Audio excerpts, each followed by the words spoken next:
बिस्मिल्लाहिर्रहमानिर्रहीम। नाज़रीन अस्सलाम वालेकुम। मैं हूं आपका मेज़बान साबिर शाकिर। वफाकी दारुल इस्लामाबाद से आने वाले दिनों में क्या होने वाला है और क्या कुछ खबरें आ रही हैं उसके बारे में हम आपको आगाह करते हैं। फिल वक्त जो कल का मैसेज था, एहतजाज था,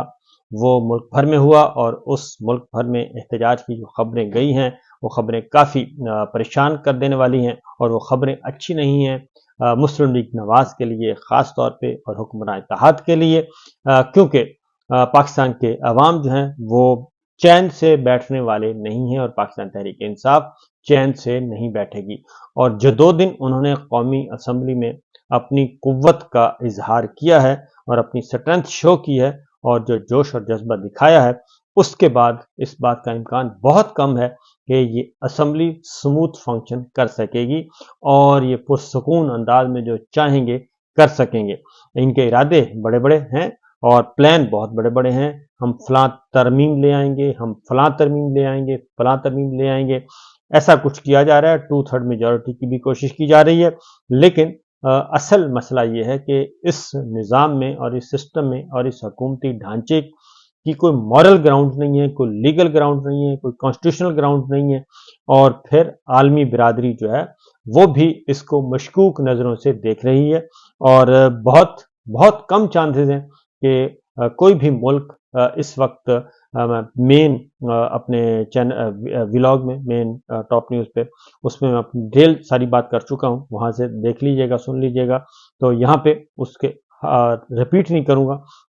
तो बहुत अच्छी तरीके से जो ममालिक हैं उन्होंने अपने आप को ब्रेक लगाई हुई है। इमरान खान साहब ने जो ख़त लिखा था IMF को, वो ख़त काम कर गया है और उस ख़त का जायज़ा लिया जा रहा है। और उस ख़त के मुताबिक, क्योंकि उन्होंने कहा था कि कुछ सेफ गार्ड्स होने चाहिए और क्योंकि आप लोगों ने पाकिस्तान को पैसा देना है, पाकिस्तान के अवाम के लिए देना है और उसका सही यूटिलाइजेशन, उसको मॉनिटर कैसे किया जाएगा। दूसरा ये कि पब्लिक फंड है, ये तो हारे हुए लोग हैं और जो खुद हारे हुए हैं और जिनकी अपनी कोई हैसियत नहीं है, तो वो कैसे आपके साथ मामला को फेयर डील कर सकेंगे। लिहाजा उस खत का जायजा लिया जा रहा है और उस खत को रद्दी की टोकरी में नहीं फेंका गया, बल्कि उसके अकॉर्डिंगली आगे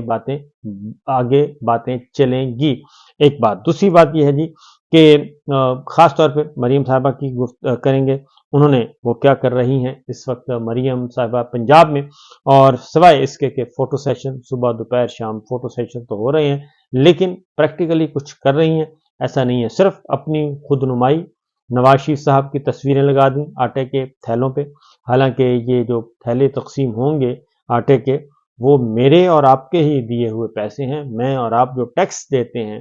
उन्हीं टैक्सों के पैसे भी कौमी खजाने में जाते हैं। वो कौमी खजाने से पैसा ये निकालते हैं और उससे आटा खरीदेंगे, आटा खरीद के हमारे ही पैसे, आवाम के पैसे वो तकसीम कर देंगे। तो इसमें इनका कोई कमाल नहीं है। इमरान खान साहब 3.5 पौने 4 साल रहे प्राइम मिनिस्टर, लेकिन उन्होंने किसी भी प्रोडक्ट पे अपनी तस्वीर नहीं लगने दी, अपनी तस्वीर नहीं लगाई। किसी भी प्रोडक्ट पे उन्होंने बहुत सारे काम किए, लंगर खाने खोले, पनाहगाहें खोली, लेकिन इमरान खान की वहाँ पे कोई तस्वीर नहीं थी। खुद नुमाई उन्होंने नहीं की और यहाँ पे खुद नुमाई का सिलसिला शुरू हो चुका है। एक तरफ मरीम साहबा, दूसरी तरफ नवाज शरीफ साहब और तीसरी तरफ शहबाज शरीफ साहब अपनी तस्वीर लगाएं और तस्वीर लगा के ऐसे है जैसे कि पाकिस्तान के अवाम को भीख दी जा रही है और उन पर एहसान किया जा रहा है। तो ये जो चीज़ें हैं जी, ये अभी इमरान खान साहब अभी आएंगे, याद आएंगे। दूसरी तरफ खैबर पख्तूनख्वा अली अमीन गंडापुर साहब ने क्या किया है, उन्होंने दोबारा से हेल्थ कार्ड जो है खैबर पख्तूनख्वा में शुरू कर दिया है, वो बहाल कर दिया है हेल्थ कार्ड। और आने वाले चंद दिनों में हेल्थ कार्ड जो है, हर ID कार्ड जो है वो हेल्थ कार्ड तस्वर होगा। हर जो ख़ानदान है उनको वही मिल जाएगी। 10 से 12 लाख रुपए की मिलेगी, इंश्योरेंस मिलेगी और वो पैसे होंगे, मुफ्त इलाज करवाएं, किसी भी हॉस्पिटल में करवाएं। तो इमरान खान साहब ने जहाँ काम छोड़ा था, वो सारे के सारे इकदाम जो हैं खैबर पख्तूनख्वा में नजर आएंगे। नंबर 1। नंबर 2, उन्होंने एक और काम किया जी कि पिछले 1 साल में, क्योंकि 1 साल से ज़्यादा ये नाजायज़ तौर पे केयर टेकर सेटअप रहा है खैबर पख्तूनख्वा में भी और पंजाब में भी, उन्होंने पूरे 1 साल का सारी की सारी तफसील जो कि सरकारी نوکریاں دی گئی ہیں، سرکاری محکموں میں جو بھرتیاں کی گئی ہیں ان کی تفصیلات مانگ لی ہے، نئی بھرتیوں پر پابندی اور پرانی تفصیلات مانگ لی ہے، اور اس کے بعد اگلا کام انہوں نے کرنا ہے، ریونیو سے بھی ریکارڈ حاصل کر رہے ہیں کہ سرکاری زمینوں پہ تو نہیں ہاتھ صاف کیا گیا، اور وہاں پہ کوئی کھاتا، وہ سارے کے سارے کھاتے کھولنے ہیں۔ آگے بڑھتے ہیں جی، خواجہ آصف صاحب کو پارلیمانی لیڈر مقرر کیا گیا، وہ بہت زیادہ زور شور سے آ رہے ہیں، حالانکہ وہ فارم 47 کے تحت ہارے ہوئے ہیں، اور امتیاز ڈار صاحبہ ریحانہ امتیاز ڈار جیتی ہوئی ہیں، عثمان ڈار صاحب کی والدہ، لیکن خواجہ صاحب ہار چکے ہیں، وہ اپنی ہاتھ مارنے کے لیے تیار نہیں ہیں، تو انہوں نے ایک گھڑی لہرائی تھی، اور گھڑی بھی لہرائی اور کافی زیادہ ٹونٹ بھی کرتے رہتے ہیں۔ تو یہ ایک سٹوری ہے، میں آپ کے ساتھ شیئر کرنے لگا ہوں، سیاست.pk کی سٹوری ہے، اور انہوں نے کہا جی گھڑی لہرانے والے خواجہ آصف کی توشہ خانہ سے لی گئی گھڑیوں کی تفصیلات انہوں نے شائع کر دی ہیں، اور یہ جو سٹوری ہے اس میں لکھا ہے کہ اپوزیشن نے شور شرابہ بھی کیا، چور چور کے نعرے بھی لگائے خواجہ آصف صاحب کی تقریر کے دوران، اور خواجہ آصف صاحب نے گھڑی لہرائی تھی، اور گھڑی لہرا کے انہوں نے بتایا کہ جناب، اور گھڑی کا مطلب ہے کہ عمران خان صاحب نے جو توشہ خانہ سے گھڑی لی تھی اس کو، یہ سارا کچھ کیا، جواباً ان کے اوپر جوتے ان کو دکھا دیے جاتے ہیں کہ آپ جھوٹ بوٹ پالش کر رہے ہیں، اور یہ سارا چل رہا ہے۔ تو خواجہ آصف صاحب کی تقریر کے بدلے میں ایک معاذ ہیں جی، انہوں نے سوشل میڈیا پہ اپنے ٹویٹر اکاؤنٹ پہ کچھ تفصیلات شیئر کی ہیں، اور انہوں نے کہا ہے جی کہ خواجہ آصف کی طرف سے توشہ خانہ سے لی گئی 5 گھڑیوں کی تفصیلات انہوں نے ظاہر کر دی ہیں، اور 20% سے بھی کم ادا کر کے انہوں نے کہا کہ یہ گھڑیاں لی گئی تھیں، اور توشہ خانہ کے تفصیلات کے مطابق خواجہ آصف صاحب نے سب سے پہلے 30 اپریل 2014 میں بطور ڈیفنس منسٹر 3,10,000 مالیت کی گھڑی صرف 60,000 روپے میں 60,000 روپے ادا کر کے اپنے پاس رکھ لی تھی۔ 31 مارچ 2017 خواجہ آصف صاحب نے بطور وزیر برائے پانی و بجلی 3,25,000 روپے مالیتی گھڑی صرف 63,000 روپے ادا کر کے رکھ لی تھی۔ خواجہ آصف نے بطور وزیر خزانہ 17 اکتوبر 2017 میں 40 لاکھ مالیت کی ایک گھڑی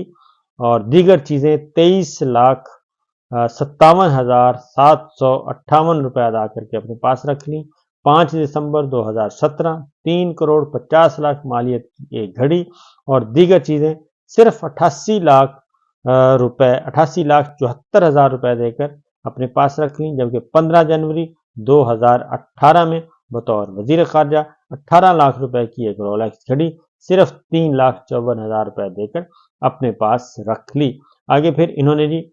جو معاذ صاحب ہیں انہوں نے یہ ساری ڈیٹیل جو ہیں وہ شیئر بھی کی ہوئی ہیں، ان کا عکس بھی نظر آ رہا ہے، اور اس میں جو جو چیزیں تھیں، اور پیئر آف کفنز ہیں، رنگ ہے، اور بال پین ہے، اور اس کے بعد ہے جی ایک عدد البم ہے، فوٹو فریم ہے، یہ سارے کے سارے جو چیزیں ہیں جی یہاں پہ موجود ہیں اور لکھی ہوئی ہیں، یہ سب کی سب انہوں نے کہا جی کہ یہ ساری خواجہ آصف صاحب نے توشہ خانہ سے وصول کی ہیں، اور توشہ خانہ سے وصول کر کے اور کم قیمت پہ وصول کی ہیں۔ تو یہ آ رہا ہے، آہستہ آہستہ آپ دیکھیں گے کہ یہ چیزیں منظر عام پہ آنا شروع ہو جائیں گی، کیونکہ اب ایک طرف ٹویٹر بند کیا ہوا ہے، اور ٹویٹر بند اسی لیے کیا ہوا ہے تاکہ حقائق جو ہیں وہ سامنے نہ آ سکیں۔ اور پھر جی ایک اور بھی بتا دوں کہ شہباز شریف صاحب آج وزیر اعظم بن جائیں گے، بلکہ بن چکے ہوں گے شام تک، اور اوتھ لینا ہے صدر مملکت ڈاکٹر عارف علوی صاحب نے۔ پہلے انہوں نے سمری پہ سائن نہیں کیے تھے، قومی اسمبلی کا اجلاس وہ نہیں بلانا چاہ رہے تھے، اور وہ اس لیے نہیں بلانا چاہ رہے تھے کہ قومی اسمبلی مکمل نہیں ہے، الیکٹورل کالج کمپلیٹ نہیں ہے، الیکٹورل کالج کمپلیٹ کیا جائے اس کے بعد اجلاس بلایا جائے۔ لیکن اس کے بعد یہ بہت زیادہ اس بارے میں کہا گیا کہ جناب یہ تو قومی اسمبلی کا اجلاس نہیں بلا رہے، اور ان کو پھر آپ کو معلوم ہے کہ ہیں تو سارے یہ وارداتی ہے، اور انہوں نے پھر ایک ماحول بنانے کی کوشش کی کہ پھر یہ جناب یہ دیکھیں ڈھاکے والا ماحول بنا رہے ہیں، اور یہ شیخ مجیب والا کام کر رہے ہیں، اور یہ اجلاس نہیں بلا رہے، صدر مملکت کرائسس کر رہے ہیں، پیدا بحران کر رہے ہیں۔ تو اس کے بعد پاکستان تحریک انصاف کے ساتھ بھی ان کی ڈسکشن ہوئی، اور وکلاء کے ساتھ بھی ہوئی، تو انہوں نے کہا کہ جناب یہ میری وجہ سے کہ یہ سارے کا سارا ڈائیورٹ کر رہے ہیں تو یہ جعل ساز जाली मैंडेट है और सारा मलबा अभी मेरे पे डालना चाहते हैं। उन्होंने तमाम तर एतराज़ात वो नोट फरमाए और एतराज़ात के बुनसात उन्होंने एक समरी को वापस भेजा अप्रूवल मंजूरी दे के, और जो काकड़ साहब ने गैर पार्लिमानी और बदतमीजी वाली जुबान इस्तेमाल की थी उसका बड़े तहम्मुल से जवाब दिया और उसके बाद इजलास तो बुला लिया। अब अगली जो खबर है वो ये है कि जी डॉक्टर आरिफ अलवी साहब जो हैं, इस बात का इम्कान मौजूद है कि वो शहबाज शरीफ साहब से शायद ओथ ना लें, क्योंकि वो अगर ओथ लेते हैं तो उन पे काफ़ी होएगा, अखलाकी तौर पे प्रेशर आएगा, क्योंकि वो ऑलरेडी ख़त लिख चुके हैं और समरी का एतराज़ के साथ समरी मंजूर कर चुके हैं, और डॉक्टर आरिफ अलवी साहब का इम्कान मौजूद है कि वो शहबाज शरीफ साहब से ओथ नहीं लेंगे, और हो सकता है वो उससे पहले ही इस्तीफ़ा दे दें या फिर वो रुखसत पर चले जाएं और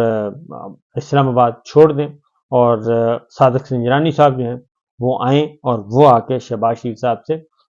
ओथ लें, हल्फ लें, और उसके बाद फिर ज़ाहिर है उनकी काबीना ने आना है, तो काबीना भी से भी वो हल्फ नहीं लेंगे, और इसलिए इस बात का इम्कान मौजूद है, क्योंकि उन्होंने सलाह मशवरा किया है, डिस्कशन की है। दो ही ऑप्शन है, एक है कि वो इस्तीफ़ा दे दें और आज या कल इस्तीफ़ा दे के, बल्कि आज ही हो सकता है इस्तीफ़ा दे के वो निकल जाएं, ईवान सदर छोड़ दें और हवाले करें सादिक सिंजरानी साहब के, वो जाने और उनका जाने काम। और दूसरा एक ऑप्शन है कि वो रुखसत पर चले जाएं या फिर कराची चले जाएं और स्टेशन इस्लामाबाद छोड़ दें। माजी में भी ऐसा हो चुका है, क्योंकि इस वक्त मामला ये है कि पाकिस्तान तहरीक इंसाफ ने भी एक पॉइंट ऑफ व्यू उनका है, नुक्ता नज़र है, जो कि बिल्कुल सही है, और सदर ममलिकत ने भी एक स्टैंड ले लिया है, एक स्टांस उनका है, और उस स्टांस के तहत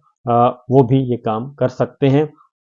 तो देखिए ये सूरत हाल किस तरफ जाती है और कैसे जाती है। तो बहरहाल दिलचस्प मामलात हैं, सूरत हाल इतनी आसान नहीं है जितनी ये समझ रहे थे कि जनाब हलवा ही हलवा है, हम आएंगे और इक़्तिदार के मज़े लूटेंगे। ऐसा नहीं है, मामलात इनके हाथ में नहीं है, इनके कंट्रोल में नहीं है, और इनके कंट्रोल में रहने भी नहीं है। उसकी वजह बड़ी सिंपल और सादा है कि जो ये समझते थे, क्योंकि मैंडेट चोरी का, सब कुछ चोरी का, हर चीज़ चोरी की, और उस चोरी के मैंडेट पे ये इस सदी में 21वीं सदी में ये समझते हैं कि हम काम कर लेंगे और कंट्रोल कर लेंगे सूरत हाल को। ऐसा मुमकिन नहीं है। 1947 में पाकिस्तान बना था और 47 फार्म के तहत पाकिस्तान का इन्होंने हशर नशर कर दिया। ये है सिचुएशन, और इजाज़त दीजिए, अल्लाह हाफिज़।